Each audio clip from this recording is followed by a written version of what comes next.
कोड़िए राज्य को फेर ताती पुणी उपरमुहा हेब पारद। वर्तमान राज्य में कालबैशाखी प्रभाव में सर्वोच्च तापमात्रा 40 डिग्री तले रहुछि। आगामी 3 दिन पर कमिब वर्षार प्रभाव, पुणी बढ़िब ताती। विशेषकर आभ्यंतरीण ओडिशार अनेक स्थान में तापमात्रा 40 डिग्री अतिक्रम करने संभावना रही। एबे राज्य में कालबैशाखी प्रभाव में वर्षा पवन होउछि। आगामी 5 दिन झड़ वर्षा नहीं पूर्वानुमान करिछि भुवनेश्वर आंचलिक पाणीपाग विज्ञान केन्द्र। आज एवं आसंता काली कालबैशाखी प्रभाव अधिक रहिब। किछि स्थान में 30 ରୁ 40 किलोमीटर बेगरे बहिपारे पवन।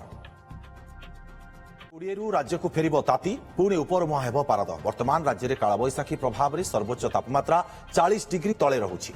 आगामी 3 दिन पर कमिब वर्षार प्रभाव, पुणी बढ़िब ताती। विशेषकर आभ्यंतरीण ओडिशार अनेक स्थान में तापमात्रा 40 डिग्री अतिक्रम करने संभावना रही।